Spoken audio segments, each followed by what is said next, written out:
আসসালামু আলাইকুম রহমতুল্লাহি ওবরাকাতু। একদিন এক প্রশ্ন করেছিল যে আগুন জ্বালানোর শুরুতে বিসমিল্লাহ বলা যাবে কিনা।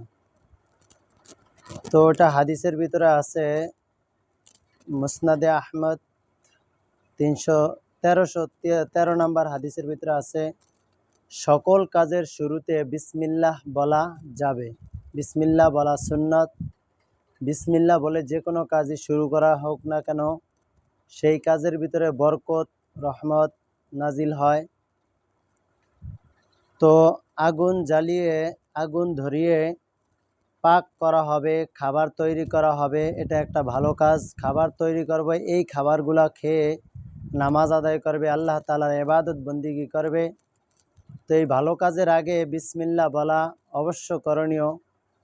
আমরা প্রত্যেক ভালো কাজের শুরুতেই বিসমিল্লাহ পাঠ করব, যাতে করে খাবারের ভিতরে, কাজের ভিতরে, সকল কিছুর ভিতরে বরকত নাজিল হয়, বরকত আল্লাহ তাআলা দান করেন।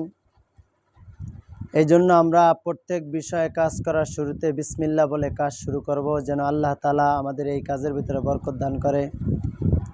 এবং আরও কত সুন্নত আছে, আরও কত কাজের শুরুতে কি বলা লাগবে এবং কাজের শেষে কি বলা লাগবে, সেই বিষয়গুলো নিয়ে আলোচনা হবে ইনশাআল্লাহ।